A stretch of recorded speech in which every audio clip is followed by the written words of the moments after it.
তো প্রথম ক্লাসটাতে আমরা অলরেডি এই পর্যন্ত শেষ করছি। মানে টু এই দুইটা সেগমেন্ট শেষ করছি। আমরা ফোর্সের কনসেপ্টটা বুঝতে পারছি। এই টাইপ গুলো আমরা যদি পড়ি না, ছোট করে টাইপ দিয়ে দিব না, তোমরা বইটা প্রস্তুত হতো, আমার বিশ্বাস তোমরা বই পড়াতে এটা সম্পর্কে ভালো একটা আইডিয়া রাখতে হবে। নিউটনের তিনটা ল নিয়ে বিস্তার আলোচনা করছি। নিউটনের ল গুলোর সাথে কনসেপ্টের যে প্রবলেম রয়েছে সেই কনসেপ্ট আইডি গুলো দিচ্ছি, এবং সেখান থেকে আমরা কিছু প্রবলেম প্র্যাকটিস করার বিষয় ছিল। আমি সবগুলো হয়তো করাইনি, সবগুলো করালাম। আমার এখানে আসলে সবগুলো ক্লাস করি বেসিক্যালি। তুমি এখানে যেটা দেখতে পাচ্ছি এই প্রতিটা এক একটা ক্লাসের কনসেপ্ট, মানে এটা আমি এক ক্লাসে শুধুমাত্র এতটুকু পড়াই, এক ক্লাস এরকম করে এরকম করে যাইনি। তো যেটাই হোক না কেন, যেহেতু আমাদের অত বেশি পড়া দরকার নেই, আমি সেখান থেকে এত বেশি গেলাম না। প্রবলেম প্র্যাকটিসের ক্ষেত্রে কিছু আজকে যে পার্টটা হলো সেটা হচ্ছে এম3 থেকে শুরু করে আমি ট্রাই করবো এম5 এই পর্যন্ত শেষ করা, বেসিক্যালি এম6 পর্যন্ত। আমি নিজে কিছু প্রবলেম বানিয়ে দেবো, সেই প্রবলেম গুলো তোমাকে সলভ করতে হবে। তো আমরা এখন পর্যন্ত শেষ করতে পারছি কোনগুলো সেগুলো আমি মার্ক করে রাখি। এম1 শেষ, এম2 শেষ, আমাদের এম3, এম4, এম5, এম6 আজকের দিনের টার্গেট। এম বলতে নিউটনের মেকানিক্স। সো দিনটা কোনো ছোট শুরু করি আমাদের আজকের ক্লাসে। আমাদের আজকের ক্লাসের টপিকটা শুরু হচ্ছে impulsive force and impulsive force, অর্থাৎ তোমার হচ্ছে ঘাত বল এবং বলের ঘাত। তো ঘাত বল এবং বলের ঘাত সম্পর্কে আমি বিশ্বাস করি তোমাদের সম্পূর্ণ ক্লিয়ার আইডিয়া আছে। আমি জানি তোমাদের ক্লিয়ার আইডিয়া আছে, তারপর আমি ছোট্ট করে একটু আইডিয়া দিয়ে যাবো। মূল বিষয়টা হচ্ছে বলের ঘাত বা ঘাত বল। আমি যদি ঘাত বল দিয়ে শুরু করতে চাই, ঘাত বল যেটাকে ইংরেজিতে বলা হয় ইম্পালসিভ ফোর্স। তো ঘাত বল সম্পর্কে আমি যদি সহজ কথায় বলি, সেটা হচ্ছে খুব অল্প পরিমাণে অনেক বেশি পরিমাণে খুব অল্প সময়ে অনেক বেশি পরিমাণে বল যদি প্রয়োগ করা হয়, তাহলে ওই বলটাকে বলা হয় ঘাত বল। তো এটা মানে সহজ আইডিয়া, একটা সোজা বাংলা যেটা তোমাদের বইয়ের লাইনটা আমি সরাসরি উদ্ধৃত করতেছি, সেটা হচ্ছে একটি বৃহৎ মানের ক্ষণস্থায়ী বল। সো ভাইয়া এখানে একটা কথা আছে, তোমার আসলে মান বৃহৎ হওয়া যে পার্থক্য, এটা কিন্তু আসলে পার্সন টু পার্সন বা অবজেক্ট টু অবজেক্ট ভ্যারি করে, তুমি বুঝতেই পারো ভাইয়া। সো আমার এখানে কি করতে হয় মূলত মূলত যে বিষয়টা, সেটা হচ্ছে যে তুমি মানে সহজ আইডিয়া হচ্ছে তুমি বলের সময়টা খুবই কম রাখবা।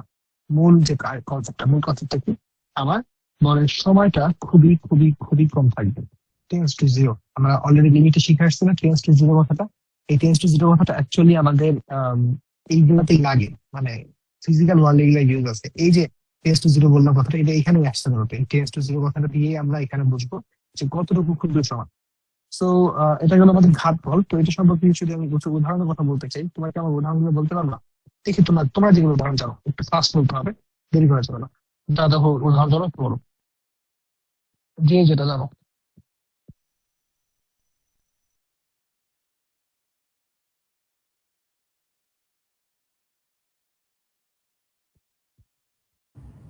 সংঘর্ষের সময়। সংঘর্ষের সময় একটা জিনিস ঘটে। আর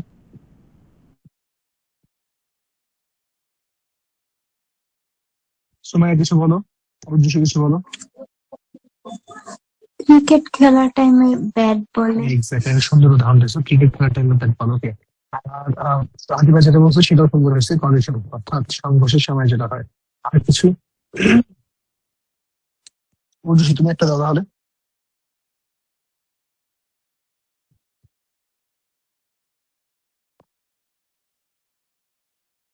ঠিক আছে আমি বলি, তোমার অনেক বেশি সময় লাগাচ্ছ, আমার মানে ক্লাস দেরি হয়ে যাবে। হ্যাঁ ভাই অবশ্যই, তুমি ঠিক অবশ্যই দুটো জিনিস ঠিক আছে। তো মূল আইডিয়াটি হচ্ছে ঘাত বল মূলত কলিশনের টাইমেই পাওয়া যায়। মানে যদি তুমি কলিশন বলো তুমি ওটা সবকিছুই পাওয়া যাবে। এখন এই কলিশন বিষয়টা কি আমরা আজকে ক্লাসে খুব সম্ভবত ধরবো না, খুব সম্ভবত পরের ক্লাসে ধরবো। তো যে ক্লাসে ধরবো সেই ক্লাসে আমরা এটা সম্পর্কে একটা বিস্তারিত আইডিয়া পেয়ে যাবো যে কলিশন বিষয়টা কি।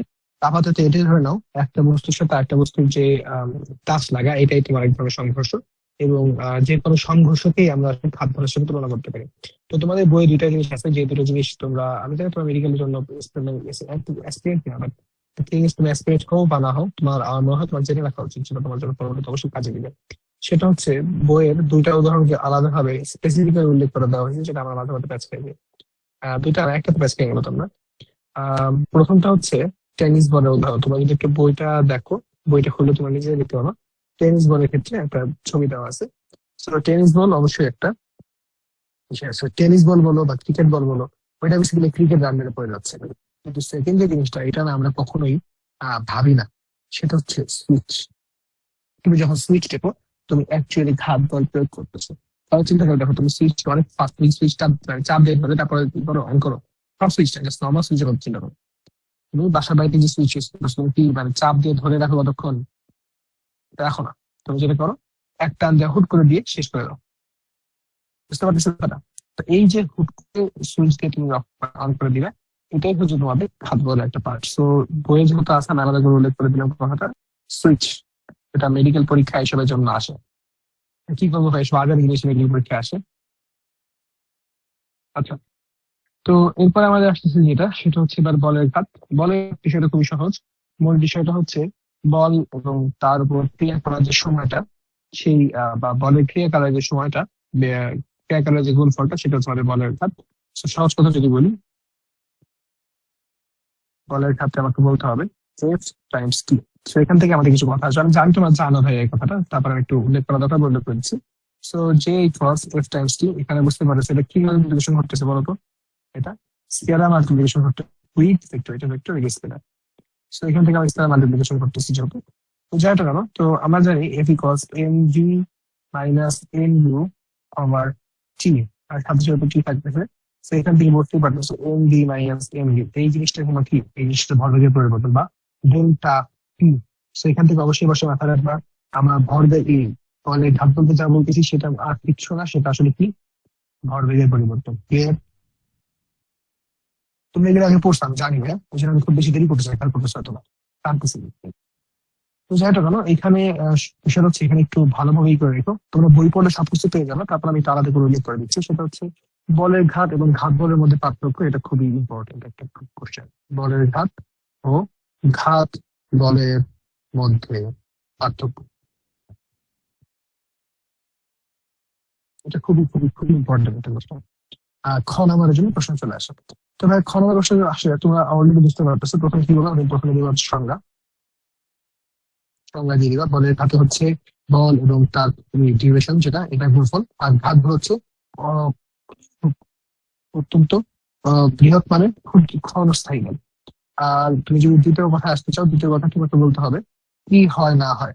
দেখো একটা কথা খুবই ইম্পর্টেন্ট, বলের ঘাত বল বলের ঘাত সৃষ্টি করে। আমি আবার বলছি, আমি যা পড়াচ্ছি সবকিছু বেড়ে আছে, ঘাত সৃষ্টি করে।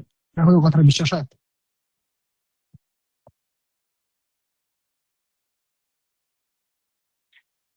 সো এই কারণে এই বিষয়টা হচ্ছে, আমি তুমি কোশ্চেনটা কেন করলাম, তোমাকে খ নাম্বারের প্রশ্নে প্রশ্ন করতে পারে, যেভাবে বলবে যে ঘাত বল হচ্ছে কারণ এবং বলের ঘাত এবং ফল ব্যাখ্যা করুন। ঘাত বল হচ্ছে কারণ এবং বলের ঘাত হচ্ছে ফল ব্যাখ্যা করো। এখান থেকে বি নাম্বার প্রশ্ন আসতে পারে, ঠিক আছে ভাইয়া? তো অবশ্যই অবশ্যই এখান থেকেই রাখবা। তোমরা কি মানে এই যে মানে আগে যখন প্রশ্ন এইভাবে কি গেছিলা যে এটা যে বি নাম্বার প্রশ্ন আসতে পারে, সরি, এভাবে গেছিলা নাকি জাস্ট পড়ার কাজ করে চলে গেছি? আমি কিছু বোঝার চেষ্টা করছি না, তোমরা আগে কিভাবে প্রশ্ন, তাহলে আমাকে গাইড করাটা সহজ হবা। এটা পড়ি নাই। আচ্ছা ঠিক আছে, এই যে পার্থক্য খারাপ দিলাম, এটা অবশ্যই মাথায় রাখবা। আম, মানে সহজ কথা হচ্ছে ভাই, বইয়ের এই পর্যন্ত আমরা শেষ করবো। বুঝতে পারছো যেখানে ছিলাম। তো তারপরে প্রশ্ন যেটা, মানে এখানে তুমি যদি বলতে চাও, পার্থক্য দেখাতে চাও, অবশ্যই অবশ্যই মনে রাখবে, আমাদের সিবিএসসি ক্ষেত্রে যদি দুইটা জিনিসের মধ্যে পার্থক্য দেখাতে চাই, তাদের মাত্রার দিকে নজর দিবা। তুমি যদি তাদের মাত্রার মধ্যে কোনো পার্থক্য আনতে পারো, তুমি সফল। মাত্রা, তুমি দেখবা বলের ঘাত বা ঘাত বল, ঘাত বলের মাত্রা হবে M L T inverse two, কিন্তু বলের ঘাতের মাত্রা হবে M L T inverse one. So যাই হোক, এখানে একটা জিনিস কথা আছে, আমি যদি বলি ঘাত বল ওর মাত্রা হচ্ছে M L T inverse two, আর বলের ঘাত ওর মাত্রা হচ্ছে M L T inverse one. তুমি জানো আমার না উত্তর ভুল গেছে, বলতে পারবা কেন? Bracket. বলতে পারো কি? ব্র্যাকেট খুব ইম্পর্টেন্ট একটা জিনিস, আমি জানি তোমরা জানো, তারপর আমি একটা মনে করে দিলাম। এখান থেকে কিন্তু পোলাপাত মানে হাতে ধরে নাম্বারটা ভুল করে, একেবারে হাতে ধরে নাম্বার ভুল করবে। তো সাবধান, সাবধান, এই জিনিসটা নিয়ে কোনো খাওয়া যাবে না। আর কিছু নাই, বুঝছে অলরেডি এই কথা বুঝতে পারছো একটা কথা। ঘাত বলের জন্য ত্বরণ তৈরি হবে, বলের ঘাতের জন্য ত্বরণ তৈরি হয় না। ভেবে দেখো, কারণ কি বলের ঘাত তো হচ্ছে তার ভরবেগের পরিবর্তন শুধুমাত্র। তো বলের ঘাতের জন্য তো আর তোমার ত্বরণ তৈরি হবে না, রাদার ত্বরণ তৈরি হইলে বলের ঘাত তৈরি হবে। অর্থাৎ ওই যে একটু আগে কথা বলছিলাম, এই কথা তোমাকে সব সামারাইজ করে দিচ্ছে যে ঘাত বল হচ্ছে কারণ। চিন্তা করো, কোন একটা বস্তু মুভ করবে, সেটার কারণ কি? একটা বাহ্যিক কারণ, বাহ্যিক কারণ বিষয়টাকে একটা বল না, আর ঘাত বলটা আসলে বল। এবং তার জন্য বেসিক্যালি আমাদের ত্বরণ চেঞ্জ হয়। কিন্তু বলের ঘাত যে পার্টটা, এই বলের ঘাত পার্টটাতে আমার ত্বরণ চেঞ্জ হবে না। এখন ত্বরণ চেঞ্জ হবে না কথাটা ভুল, প্যারার বিষয়ে যেটা ঘটবে, আগে ত্বরণ চেঞ্জ হবে, এবং ত্বরণ চেঞ্জ ঘটলে বেসিক্যালি বলের ঘাত পাওয়া যাবে। কথা বুঝতে পারলাম? জি। ওকে। তো আমরা আগের দিন যে ম্যাথটা করছিলাম, চলো একটু সেই ম্যাথের দিকে আগাই। মনে আছে তোমাদের হয়তো বা, আগে ম্যাথে আমরা বলছিলাম এরকম করে কথাটা, যে কোনো একটা বল কোনো বস্তুর উপরে নির্দিষ্ট সময় পর্যন্ত এই যে এগিয়ে যায়। তোমার একটা কোনো একটা বল এই বস্তুর উপরে 15 বল 4 সেকেন্ড পর্যন্ত ক্রিয়া করলো, তারপরে যে বেগ আসলো সেই বেগ এসে 9 সেকেন্ডে 54 মিটার দূরত্ব অতিক্রম করে। তার মানে সে বেসিক্যালি যেটা করছিল, প্রথমে সে কিছুক্ষণ ত্বরণে চলছিল, তারপরে সেখান থেকে গিয়ে সমবেগে চলছে। So, ত্বরণে যখন চলছে, এখান থেকে দেখতেই পাচ্ছ কথাটা, তাহলে এখানে কি চলতেছে দেখো, 4 4 সেকেন্ড ধরে চলছে। তাহলে বলের ঘাত কত? 60 কেজি মিটার পার সেকেন্ড। আমাদের হচ্ছে 60 কেজি বা মিটার পার সেকেন্ড, এই বিষয়টা মানে কি MV - MU, ঠিক না? এবং সে শুরু করছিল থেকে এই যে 0 থেকে, তাহলে MU তো 0, তাহলে MV সমান 60। এই যে দেখো, আমি এই কথাটা এখান থেকে লিখছিলাম। বুঝতে পারছি? আর তোমরা আগে সলভ করছো না তোমাদের নিয়ম সম্পূর্ণ ঠিক আছে, কিন্তু আজকে আমি একটু অন্য নিয়মে দেখাইলাম, বলের ঘাতের নিয়মে যে কাজটা করা যায় সেটা দেখাইলাম। বুঝতে পারছি কথাটা? জি। ওকে। সো তারপরে বাকি পার্টটুকু কি তুমি এখন বাকিটুকু নিজেরাই বুঝবা। তো এখান থেকে তোমাদের একটা প্রশ্ন আসতে পারতো, এখানে যেমন তোমাকে প্রশ্নটাই করতো যে বেগের পরিবর্তন করতো, ক নাম্বারকে বেগের পরিবর্তন করতো। তো বেগের পর তোমাকে এখানে যদি দিয়ে দিছে যে 6 মিটার পার সেকেন্ড, মানে এখানে তুমি বের করতে পারতেছো, ওইটা হয়তো বা তোমাকে ভর দেওয়া থাকলে অন্য কোনো ভাবে পেঁচ লাগাইতে পারতো আর কি, এখানে পেঁচ লাগানোর জায়গা আছে। তো এখান থেকে আমরা কিছু ম্যাথ দেখবো এখন। সরি, কেমন ম্যাথ দেখবো চলো। তোমরা যদি একটু বইটা খোলো, বই খুলে তোমাদের উদাহরণ 2-এ এই ম্যাথটা পাবা। কারণ দেখো, এই প্রশ্নের ক্ষেত্রে আমাদেরকে বলা হয় যে বলের ঘাত বের করতে। কিন্তু বলের ঘাত বের করা খুবই সহজ জিনিস ভাইয়া। বলের ঘাতের সরি বলের ঘাতের মূল সূত্রটা হচ্ছে MV - MU, যে ইকুয়ালস MV - MU। দেখো বলতে দেখতে পাচ্ছ তুমি, ভরের বস্তুর ভর কত? M equals 0.05 KG. এই যে, আর বস্তুর আরোহী বেগে একটা খাড়া দেয়ালে ধাক্কা দিয়ে এত বেগে বিপরীত দিকে ফেলে গেল ভাইয়া, তার মানে কি? তার আদি বেগ হচ্ছে 0.2, ঠিক না? ইউ হচ্ছে 0.2 মিটার পার সেকেন্ড, আর ভি হচ্ছে 0.1 মিটার পার সেকেন্ড। সে ধাক্কা খাওয়ার পরে এটা বের হয়েছে। তাহলে এম ভি দিয়ে গেল কত? 0.1 মাইনাস 0.2, করে দাও, মাইনাস 0.05 ইন্টু 0.01, 0.1। বেসিক্যালি আমি যে এখান থেকে করছি, এটা বলে আমার -0.1 থাকতেছে, যে মাইনাসটা আমি সামনে দিয়ে দিছি, সেখানে চলে গেছে। তাহলে এখানে আসলে একটা -0.005, অর্থাৎ 5 × 10⁻³ minus KG metre per second. আমার উত্তর কি হয়েছে? কি উত্তর হয়েছে কি জিজ্ঞেস করতেছে, সরি, শেষ উত্তর কি? বুঝতে পারছি? এখন বলতে পারবে নেগেটিভ আসবে যে, নেগেটিভ আসার এখানে আসলে সমস্যার কিছু নাই। কেন সমস্যার কিছু নেই? কারণ তোমাকে এখানে নেগেটিভ বলতে জাস্ট কি বলবো এটা, মানে একটা দিক ধরছে গেছে, এটা কোনো পিস প্যারা ঘাল কিছু নেই। সবটা বুঝতে পারছি।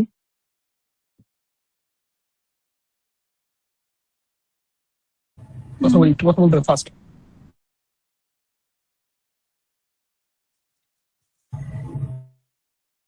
ক্লিয়ার কিনা? বি এখানে মাইনাস হবে না? আচ্ছা, এই যে এইবারে কথাটা আসবে আমি তোমাদেরকে বলছিলাম আমি রেজলিউশন অফ ফোর্স পড়াবো। So, আজকে দেখো রেজলিউশন এখান থেকেই শুরু করতেছি।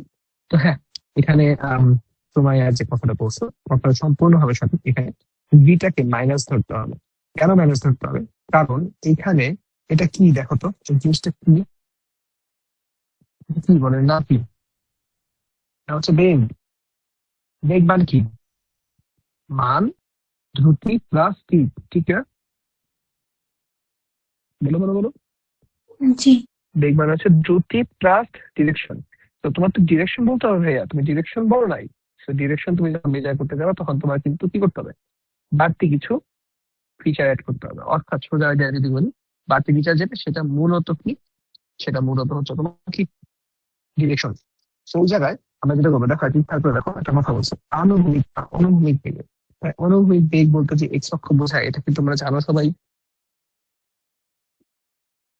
জি তাহলে আমি যেটা করবো এটা তুমি একটু চিত্র আঁকবো আমি। এই যেটা আমার এক্স অক্ষ, এটা আমার ওয়াই অক্ষ। বেসিক্যালি কি করছো, একটা বস্তু প্রথমে ধরো দেয়াল আমার এখানে আছে, এই যে দেয়াল আমাকে বস্তু প্রথমে যেটা করছে সেটা হচ্ছে সে খাড়া এদিক বরাবর আসছে। তাহলে ভাই বলো 0.2 মিটার পার সেকেন্ড লেগে, তাহলে আমার ইউ ভেক্টর আকারে বললে তুমি বলতে পারেন 0.2 i ক্যাপ। বলো, বলতে পারি কিনা? হুম আচ্ছা, আর যখন সে এখান থেকে আবার ফেরত গেছে, ওই যে এদিক বরাবর ফেরত গেল, তাহলে বলো তো এইবার সে কোন দিকে যাচ্ছে? এক্স অক্ষের নেগেটিভ দিকে যাচ্ছে না, 0.1 মিটার পার সেকেন্ড লেগে। ভি ভেক্টর আকারে বলতে পারি, আমি বলতে পারি -0.1 i ক্যাপ। -0.1 যে ক্যাপটা হবে না, তাই না? কারণ এক্স অক্ষ বরাবরই সে পেছনের দিকে গেছে। বুঝতে পারলাম কিনা? হুম এই লেভেলের তুমি এতদিন বুঝে না, বেসিক্যালি আমি তোমাকে যে পার্থক্যটা শেখাতে চাইতেছি, সেই পার্থক্যটা হচ্ছে তোমরা এতদিন পর্যন্ত ম্যাথ করতা জাস্ট পজিটিভ নেগেটিভ ধরে। তোমরা এখন থেকে ম্যাথ করবা পজিটিভ নেগেটিভটাকে ডিরেকশন হিসাব করে। অর্থাৎ ওই যে মনে আছে আমরা যে পড়ছিলাম আমাদের আয়ত একক ভেক্টর, তো আমরা এখন থেকে ওই আয়ত একক ভেক্টর গুলো ইউজ করবো। বুঝতে পারছি? জি তো এই হচ্ছে আমাদের এখানকার অবস্থা। যদি এখন এটা করতে চাই আমি, তাহলে দেখতেই পাচ্ছ ভাইয়া, আমাদের যে ভেক্টর আমরা ফর্মুলা জানি M V vector minus M U vector. খেয়াল করছো আমরা মূল ঝামেলাটা কোথায় লাগাইছিলাম? আমরা আগে ভেক্টর সাইনটা দিছিলাম না, যেই কারণে আমরা আসলে বুঝতে কাজ খাইছিলাম। সেটা গেল, তাহলে এম কমন গেলে 0.05 ভেক্টর সাইন গেল আমার এটার জন্য ভি কত, -0.1, সরি 0.1 দিছি, -0.1 i ক্যাপ। আর ইউ হচ্ছে -0.2 i ক্যাপ। তো এখান থেকে তুমি যদি করো মাইনাস মাইনাসে প্লাস, দেখো এইবার যেটা হবে কত গেল দেখো, 0.1 প্লাস 0.2, 0.3 হয়ে গিয়েছে। 0.05 টাইমস 0.3, আর সামনে একটা মাইনাস হবে আইটেম।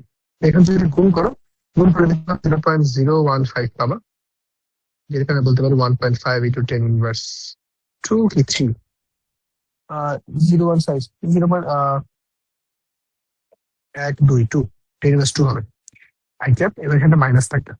সো এখানে কি বুঝাইতেছি একটু বুঝার চেষ্টা করি, এটা ফিজিক্যাল মিনিং কি আমরা একটু বলতে পারবো আমাকে?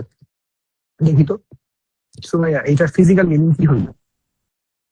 ফিজিক্যাল মিনিং কি দাঁড়াচ্ছে আমাকে বলো, রিয়েল লাইফে এটা কি মিনিং দিচ্ছে আমাকে এবার বলো। যে দেয়ালে ধাক্কা দিছি তার বিপরীত দিকে এই বেগে আসছে। তাহলে আমি যেটা বুঝতে পারছি সেটা হচ্ছে আমার বেগ কমে গেছে, এবং বেগ কমার দিকটা কোন দিক আমাকে বুঝতে হবে এইটা। দেখো দেখো দেখো, আমি এখানে নেগেটিভ সাইনটা কার জন্য? ফাইনালের জন্য না। অর্থাৎ শুরুতে আমার বেগ কম ছিল, শেষে আমার বেগ, সরি শুরু আমার বেগ বড় ছিল, শেষে আমার বেগ কমে গেছে, এই জন্য দেখো মাইনাসটা আসছে। কারণ ভাই চিন্তা করো, আমরা সবসময় মাইনাস বলতে এটাই বুঝি initial final solution, final solution, তাই না? যে কোনো কিছুর জন্য আমার ডেল্টা বা পার্থক্য বলতে আমরা ফাইনাল মানে ইনিশিয়ালটাই বুঝি। তো ফাইনাল যদি আমার ছোট হয় তবেই তো আমার ডেল্টাটা নেগেটিভ হয়, ঠিক না? হুম বুঝতে পারলো?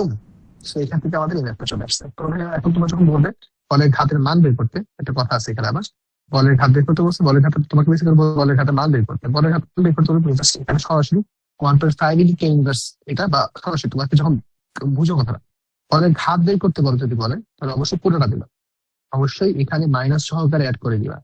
কিন্তু যদি তোমাকে বলতো বলের ঘাতের মান বলো, তবে তুমি এখানে এই মডুলাস সাইন না, মডুলাস সাইনের মূল বিষয়টা হচ্ছে সে মান বের করে দেয়, অর্থাৎ 1.5 into 10 inverse 2 KG metre percent. বুঝতে পারলাম? জি তো আম, যে জিনিসটা দেখছো, যেমন আমি আশা করি তোমার এই জিনিসটা পারবে। এবার আমি যাবো একটু অন্য জায়গায়, সেটা হচ্ছে এবার আমাকে একটু এইটাকে স্প্লিট করতে পারবে। চলো আমাদের স্প্লিট করার একটা যাবো। এখানে মূল কাহিনী কি হচ্ছে এটা বুঝো কিনা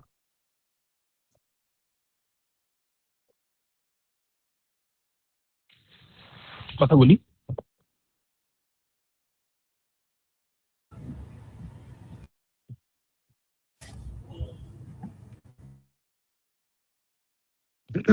ভাই পারলে তো আমার করার দরকার নেই, তাই না? আমাকে তো বলতে হবে যে ভাই আমি পারি বা আমি এটা সবকিছু বুঝি।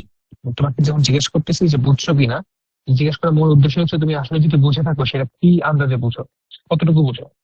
সে অনুযায়ী মানে ম্যাথটা রিপিট করবো না আমি, কিন্তু বুঝতে হবে তোমাদেরকে। সবাই তোমাদেরই তারা হলো, আমার না।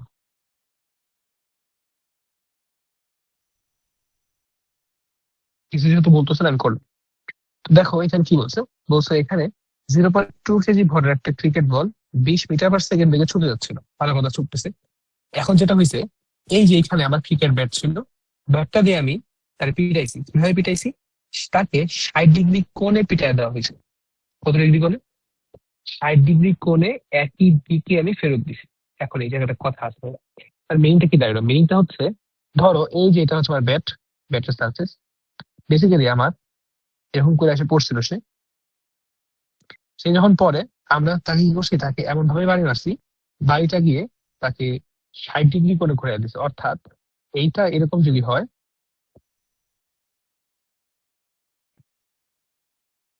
যে এরকম করে চলে গেছে, তার মানে যেটা ঘটছে সেটা হচ্ছে এইখান থেকে এইটা, এই এতটুকু হচ্ছে তোমার 60 ডিগ্রি। এটা বুঝতে পারতেছি কিনা?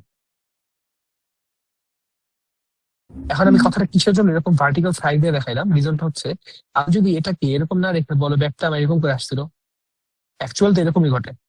এটা হচ্ছে তোমার ব্যাট, বল আসছিল এরকম করে, আমি এখানে ব্যাটে লাগাই এরকম 60 ডিগ্রি করে এদিকে উঠাই দিছি, হয়তো ধরো ক্যাচে উঠছে। এরকম করে উঠবে না ভাইয়া। তো ওই জিনিসটাকেই আমি একটু ভার্টিক্যালি রেখে সহজে বিষয়টা ফিল করার ট্রাই করতেছি, বুঝতে পারলাম? জি। এখন এইখানে আমার মাঝখানের যে ডট ডট লাইনটা, এই ডট ডট লাইনটা কি? ডট ডট লাইনটা হচ্ছে আমি যে সারফেস ধরছি সেই সারফেসের বরাবর লম্ব। কি? যে সারফেস ধরছি সেই সারফেস বরাবর লম্ব। তো আমি যদি লম্বটা হিসাব করি, তাহলে ভাই বলো এতটুকু কোণ কত হবে? 30 ডিগ্রি। তাই এতটুকু কোণ হবে 30 ডিগ্রি।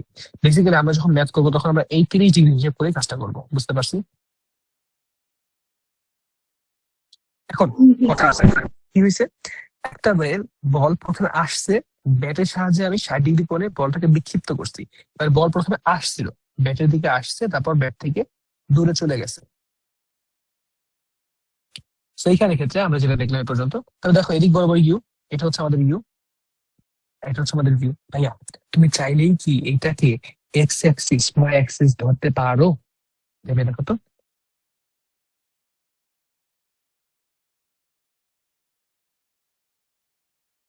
বলো বলো বলো। আমি চাইলে কিন্তু এক্স অ্যাক্সিস ওয়াই অ্যাক্সিস ধরতে পারি। দেখো আমার এখানে বলটা আসছিল এক্স আর ওয়াই অ্যাক্সিস এর মাঝ বরাবর, এটা এক্স অ্যাক্সিস ধরলাম, এটা ওয়াই অ্যাক্সিস ধরলাম। তাহলে চলো আমরা আপাতত শুধুমাত্র এই এতটুকু নিয়ে অ্যানালাইসিস করবো, জাস্ট এতটুকু নিয়ে। দেখো এটা হচ্ছে আমার এক্স অ্যাক্সিস এর পজিটিভ দিক, এদিক বরাবর, ঠিক? তাহলে আই ক্যাপটা বেসিক্যালি এদিকে, তুমি এদিক বরাবর আসতেছো। তুমি যদি এটাকে ভাঙাও, দেখো তো, আমরা রেজলিউশনটা শিখতেছি মূলত, একটু বোঝার চেষ্টা করি রেজলিউশন এটাই। এটা হচ্ছে তোমাদের ওয়াই অ্যাক্সিস, অ্যাক্সিস তো নিচের দিকে, এটা তাহলে উপরের দিকে এটা। একটু খেয়াল করে দেখো তো, তুমি যদি আসতে চাও এই বিন্দুতে, তুমি কি করতেছো? এদিক বরাবর আসতেছো, এদিক বরাবর যাইতেছো না? এবার দেখো, এখন তুমি যদি এটাকে রেজলিউশনটা ফেলো, তুমি রেজলিউশন ফেলবা কিভাবে? তুমি রেজলিউশন ফেলবা মূলত তার ছাপ ফেলবে, এই যে লম্ব বিক্ষেপ ফেলবা। মনে করে দেখো এদিক বরাবর যদি আমি এদিক বরাবর একটা লাইট ফেলে দিই, তাহলে এই দিক বরাবর যাবে, এই যতটুকু অংশ চাইতেছে এটুকু হচ্ছে আমাদের এক্স অক্ষের অংশ। এক্স অক্ষ অংশ কত হচ্ছে? You cos theta. থিটা বরাবর দিছি আমি, বুঝতে পারলাম। এবং থিটা আমার যেহেতু 30 ডিগ্রি, তাই আমি 30 ডিগ্রি দিয়ে দিলাম সরাসরি, বুঝতে পারতেছি না? কথা বলি, কথা বলতে হবে। হুম, জি। সিমিলারলি আমি যদি এদিক বরাবর ফেলতে চাই, তাহলে এটা বলবো হচ্ছে ইউ সাইন থিটা। এখন এটা হচ্ছে আমাদের উপাংশ, বাট আমি তোমাদেরকে বলছিলাম উপাংশ আর অভিক্ষেপের মধ্যে পার্থক্য আছে। বেসিক্যালি উপাংশের ভেক্টর আকারটাই হচ্ছে আমাদের অভিক্ষেপ, মনে করো। এবারে বলো ভাইয়া, তাহলে এই অংশটুকু তো উপাংশ, এই যে যে আমার যে দৈর্ঘ্যটুকু আসবে, এই দৈর্ঘ্যটুকু হচ্ছে আমাদের উপাংশ, এতটুকু আমাদের উপাংশ, এতটুকু আমাদের উপাংশ। আমি যদি অভিক্ষেপ বের করতে চাই, অভিক্ষেপের ক্ষেত্রে কি বলতে হয় ভাইয়া? তার ডিরেকশন দেখাতে হবে। বলো এই উপাংশটুকু ডিরেকশন কোন দিকে? ইউ কস 30 এদিক বরাবর না? ইউ সাইন 30 এদিক বরাবর না? হুম, জি। তার মানে আমি যদি বলতে চাই, আমার এই যে ইউ ভেক্টরটা ছিল, ইউ ভেক্টরটাকে আমি বলতে পারি ইউ কস 30 আই ক্যাপ। কারণ দেখো সে কিন্তু এক্স অক্ষের পজিটিভ দিকে যাচ্ছে, এবং ইউ সাইন 30 জে ক্যাপ, কারণ সে এটাও বলের দিকেই যাচ্ছে। ঠিক, ইউ এর জি। ভ্যালু কত? ইউ এর ভ্যালু হচ্ছে 20, তাহলে বসায় দাও 20 এর মান। তাহলে 20 cos 30 I cap plus 20 sine 30 J cap বসায় দিলে দেখবা, আর এটা আসবে 10√3 I cap plus 10 J cap. এটা হচ্ছে ইউ ভেক্টর। ইউ ভেক্টরটাকে কিভাবে অ্যানালাইসিস করলাম বুঝতে পারছি। আমি জানি তোমরা মানে মানে বিষয়টা তোমার কাছে নতুন কিছু না, আর তোমরা হয়তো এইভাবে ভেবে দেখো না, ভাবছি না, মানে নতুন কিছু তো না, ভেক্টর চ্যাপ্টারে দেখে আসছো অলরেডি, কিন্তু এইভাবে কখনো ভাবো নাই হয়তো বা। ঠিক আছে, তাহলে এবার আসবে হচ্ছে ভি ভেক্টরটাকে অ্যানালাইসিস করতে। চলো তাহলে ভি ভেক্টর নিয়ে আসি।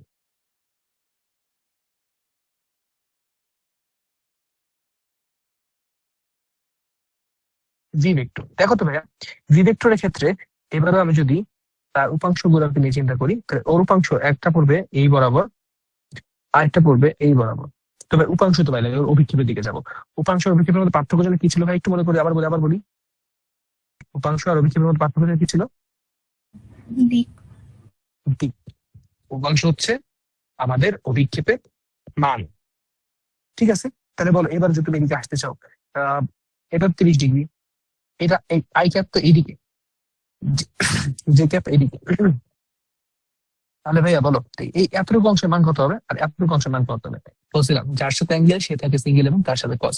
ভি এর সাথে অ্যাঙ্গেল, তাহলে ভি কজ 30 ইন্টু, এবার বলো আই ক্যাপটা কি পজিটিভ আই ক্যাপ নাকি negative I cap? Negative. Negative I cap, এই কথাটা মাথায় রাখতে হবে। তোমরা এই জিনিসটাই হয়তো বা যখন পড়ছিলে তখন তোমরা এই নেগেটিভ আই ক্যাপ না দিয়ে জাস্ট নেগেটিভ বলে কথা চলে গেছিল, তাই না? খুব সম্ভবত এরকম কিছু হয়েছিল, তোমরা নেগেটিভটা বলো না, বাট এটা হচ্ছে নেগেটিভ, তোমরা ডিরেকশন অপোজিট কারণে নেগেটিভ ধরে নিছো। আর তুমি যদি উপরের দিকে চেপে চলে, এটা কিন্তু ভি সাইন 30 যে ক্যাপি হবে, অন্য কিছু হচ্ছে না। এখন আমাদের জানি, বলছিল এটা কথা, ব্যারিস্টার রাজের বলটি কি 60 ডিগ্রি কোণ আমরা একটু আগে দেখে নিয়েছিলাম। 60 ডিগ্রি কোণ বেসিক্যালি এটা ছিল, যেটা কারণ আমাদের 30 ডিগ্রি আসছে, এবং একই বেগে বিক্ষেপ করছে। একই বেগের মানটা কি, একই বেগের মিনটা হচ্ছে আমরা বেসিক্যালি মানে তার মান ব্যাকে ছিল। তো এই জায়গাতে ভি এর মানটা বেসিক্যালি কি, ভি এর মান আসলে বেশি হয়ে গিয়েছে। তাহলে আমি যদি এখন ভি ভেক্টরটা এটি প্রকাশ করি, তাহলে পাবো ভি ভেক্টর হচ্ছে 20 আই ক্যাপ, আমি সরাসরি নিয়েছি, -10√3 I cap plus 10 J cap. Clear? এখন আমাকে প্রশ্ন করছে, বলছে বলটির উপরে কত ঘাত প্রযুক্ত হবে। ভাইয়া, এটা ঘাত প্রযুক্ত বলতে বলের ঘাত বোঝানো হয়েছে। এখানে ঘাত কি বোঝানো হয়েছে? বলের ঘাত বোঝানো হয়েছে। তুমি কিন্তু ভুলেও এটা হয় মনে হয় যেখানে কত ঘাত বল প্রয়োগ হয়েছে। না, তোমার কাছে কোনো ঘাত বল চাওয়া হয়নি, কত ঘাত প্রযুক্ত হয়েছে তার মিনিং হচ্ছে বলের ঘাত। বুঝতে পারছো? যদি তোমাকে ঘাত বল চাওয়া হইতো, অবশ্যই অবশ্যই বল বলা থাকবে কথা। বুঝতে পারলাম কিনা? হুম। ঠিক আছে, সো এখান থেকে তুমি বলতেই পারো তাহলে কত ঘাত বলতে কি বলেছে, যে চাইছে আমাদের সাথে, যে সূত্রটা কি ছিল, যে equals M V minus M U. M M এর ভ্যালু কত? এম এর ভ্যালু আমাকে বলে দিছে 0.2 কেজি, এটা হচ্ছে আমাদের এম। 0.2, আমি এম কমন নিয়ে নিচ্ছি বেসিক্যালি। ভি ভেক্টর হচ্ছে -10√3 I cap plus 10 J cap minus,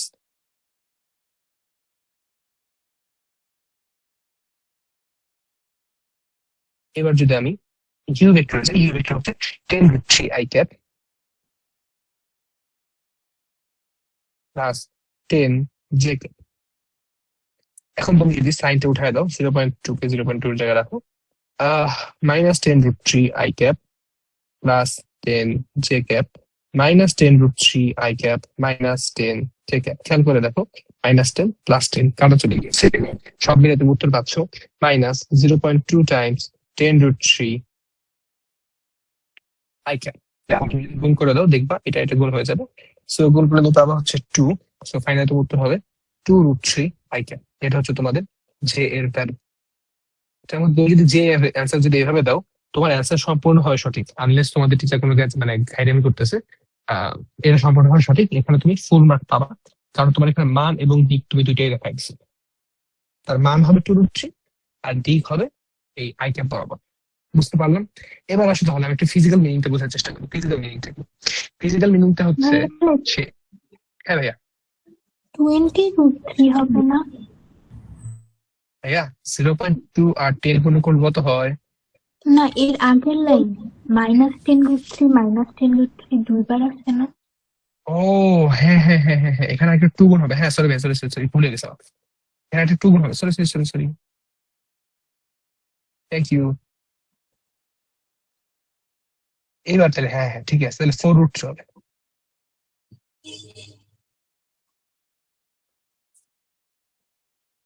তোমাদের আমার ক্যালকুলেশন মিস্টেক তোমরা একেবারে কি বলবো, মানে লাইভ দেখতে পাই না, কারণ আমি এইভাবেই ক্যালকুলেশন মিস্টেক করি, কোনো জোক না, সিরিয়াস। ঠিক আছে, এখন তো ঠিক আছে ক্যালকুলেশন নাকি? জি। আমার ক্যালকুলেশন মিস্টেক তুমি আর কি দেখছো? দেখছো হচ্ছে আদিবা, তাই না আদিবা? হ্যাঁ। যদি বিরক্ত ছিল না তুমি বলো, ও এখন বলবে আমি কিছু বলবো না। ও যখনই বিরক্ত বা এরকম কিছু হয় ও তখন বলে আমি কিছু বলবো না। ওদের মাঝখানে কিছুদিন কি সার্কেল ক্লাস গেছিলাম, সার্কেল ক্লাসে ভাবছিলাম ওরে একটু নাচাবো আমি। ওরে নাচাইতে গিয়ে পরে আমার লেজিট 40টা মিনিট আমার নিজের নাচা লাগছে। কি বলবো আর ভাই। আচ্ছা ঠিক আছে, এই যে যে এবার চলে আসুন, কথা যেটা আসতেছিলাম সেটা হচ্ছে তাহলে ফিজিক্যাল মিনিংটা কি, বুঝতে হবে ফিজিক্যাল মিনিং। তাই তো? তবে ফিজিক্যাল মিনিং এর বিষয়টা হচ্ছে, ভাইয়া তোমার এক্স অক্ষ বরাবর আসছিলা, এক্স অক্ষ বরাবর চলে গেছে, দেখো তো এই সময় তোমার বেগ এদিকে, এই সময় তোর বেগ, মানে সে যদি আমি ওয়াই অক্ষ বরাবর যে পার্টটুকু তার সেগমেন্ট এদিক বরাবর, তাহলে ওর জন্য কোনো ডিফারেন্স হয়েছে বলো তো? এখানে আসার সময়ও সে এদিক বরাবর যাইতেছিল একটা সেগমেন্ট, এখানে যাওয়ার সময় সে এদিক বরাবর যাইতেছে, তাহলে এই সেগমেন্টটা কোনো পরিবর্তন ঘটেছে? না, না। ঘটে নাই, তাহলে তো এটার কোনো বড় পরিবর্তন হয় নাই, বা ঘাতের ভরবেগের কোনো পরিবর্তন হয় না, বেগের পরিবর্তন হয় না। আর এই দিক বরাবর বেগের পরিবর্তন না হলে এই দিক বরাবর ভরবেগেরও কোনো পরিবর্তন ঘটে নাই। কিন্তু যখন আমরা এক্স অক্ষ বরাবর চিন্তা করবো, দেখো তো ভাইয়া কি করছে, এদিক বরাবর সে এসেছিল এবং তারপরে সে এই দিক বরাবরই চলে গিয়েছে।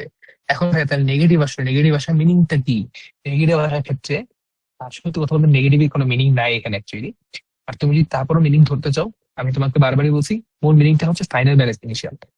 এখানে ফাইনাল অর্থাৎ বোঝাই যেতেছে সে শুরু করছিল যে দিক বরাবর যাক না কেন, ফাইনালি সে এক্স অক্ষের নেগেটিভ দিক বরাবর যাইতে শুরু করছে।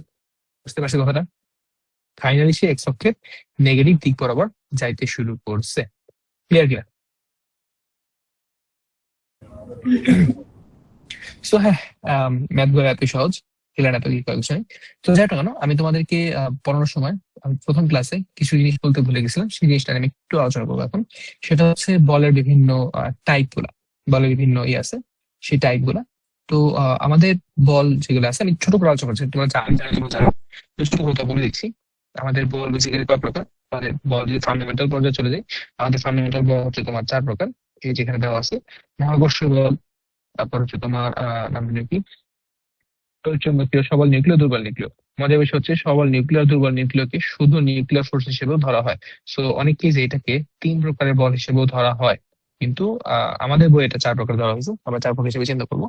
তো আম, হ্যাঁ এখানে কিছু কথা আছে, তো এখানে জিনিসটা আমি একটু বলে দিচ্ছি, এই জিনিসগুলো খুব ইম্পর্টেন্ট। ফর এক্সাম্পল, তুমি যদি এই জিনিসটা করতে চাও, সবচেয়ে দুর্বল বলকে, সবচেয়ে দুর্বল বল হচ্ছে আমাদের মহাকর্ষ বল। এবং এখানে সবচেয়ে বড় যে জিনিসটা তোমাদের পরীক্ষা আসার মতো, সেটা হচ্ছে যে এটা একটা গ্র্যাভিটন কণার মাধ্যমে, আমাকে একটা পারস্পরিক বিনিময়ের দ্বারা ঘটে। এটা কিন্তু একটা অ্যাকচুয়াল কোনো কণা না, এটা হচ্ছে ইমাজিনারি কোনো একটা কণা। Okay? এটা ইমাজিনারি। তো তারপরে তড়িৎচুম্বকীয়, তড়িৎচুম্বকীয় পার্টিকুলার কারণ দেখো ভাইয়া, তুমি মহাকর্ষ যখন বলছো, মহাকর্ষ গ্র্যাভিটন, গ্র্যাভিটি গ্র্যাভিটন খুব ইজিলি বুঝতে পারতেছো। আর তড়িৎচুম্বকীয় যখন হয় তখন বেসিক্যালি একটা কথা আসবে। তড়িৎচুম্বক নাম ধাম দেখবা, সংজ্ঞা টঙ্গা পড়বা, এখানে ইম্পর্টেন্ট যে পার্টটা সেটা বলে দিচ্ছি, সেটা হচ্ছে ভরহীন চার্জহীন ফোটন নামক একটি কণা। এই ফোটন নিয়ে আমাদের বহুত গেজানো হবে, মানে বহুত গেজানো হবে। বুঝতে পারছি, ফোটন আমাদের মানে বলতে পারো ফোটন নিয়ে আমাদের, আমি জানি তোমাদের একটু চাইতেছি না হয়তো, বাট আমাদের লাইফে সত্যি কথা বলতে আমাদের আমরা যে সেক্টরে ঢুকছি, ফোটন নিয়ে আমাদের বহুত কাজ করতে হবে। ঠিক আছে? সো এখানে কিছু জিনিস ইম্পর্টেন্ট, যে ইম্পর্টেন্ট যে পার্টটুকু, সেই পার্টটুকুর মধ্যে সবচেয়ে ইম্পর্টেন্ট, মানে সবচেয়ে ইম্পর্টেন্ট বলবো না, হ্যাঁ সবচেয়ে ইম্পর্টেন্ট বলতে পারো। সো সেই ইম্পর্টেন্ট পার্টটা হচ্ছে, সেই ইম্পর্টেন্ট পার্ট হচ্ছে এই যে এটা, মহাকর্ষীয় বলের ন্যায় এর পাল্লা অসীম পর্যন্ত বিস্তৃত। তোমরা পড়াশোনা পড়ছিলা? হ্যাঁ। হ্যাঁ। জি। আচ্ছা ঠিক আছে, তো একটু মাথায় রেখো। আর এখানে একটা জিনিস খুবই মানে এই জায়গার পর আমার প্যাচ খেয়ে যায়, স্থিতিস্থাপক বল কার জন্য, এটা তড়িৎচুম্বকীয় বল। এটা আমি পরবর্তীতে আমি যখন তোমাদের স্থিতিস্থাপক চ্যাপ্টার চলবে তখন তোমাদেরকে দেখাবো যে কিভাবে তড়িৎচুম্বকীয় বল হিসেবে কাজ করতেছে। সবল নিউক্লিয় তোমরা জানো, সবল নিউক্লিয়ের ক্ষেত্রে তেমন কিছু নেই, কিন্তু আমি এখানে যে জিনিসটা দেখাই যায় সেই জিনিসটা হচ্ছে সবল নিউক্লিয়ের ক্ষেত্রে কোন এটা কাজ করে। এই ক্ষেত্রে কাজ সবল নিউক্লিয়ের ক্ষেত্রে কাজ করে হচ্ছে মেজন, মেসন, যেটাই বলে না কেন, মেজন নামক একটা কণা দ্বারা হয়। আর অবশ্যই এটা এটা সবচেয়ে ইম্পর্টেন্ট, এই বলটা কি আকর্ষণ ধর্মী এবং স্বল্প পাল্লা বিশিষ্ট। আমাদের বাকি আগের দুটা কিন্তু ইনফিনিট পাল্লা ছিল, অর্থাৎ এই মহাকাশের যে কোনো স্থানেই যদি তারা থাকতো তোমাকে তারা আকর্ষণ করবেই করবে। আর দুর্বল নিউক্লিয়াস আরো সহজ। এখন দুর্বল নিউক্লিয়াস, দুর্বল নিউক্লিয়টাই মূলত তেজস্ক্রিয় নিউক্লিয়াস, এবং এটার জন্য কে আসে এটা খুব ইম্পর্টেন্ট।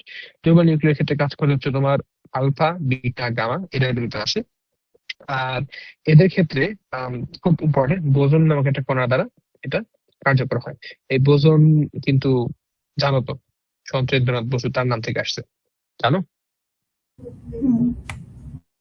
তুমি যখন ঢাকা ভার্সিটিতে, যদি তোমার ঢাকা ভার্সিটি বলো, পার্সোনালি আমি মাঝে মধ্যে ভাবি ঢাকা ভার্সিটি করলে অনেক ভালো করতাম।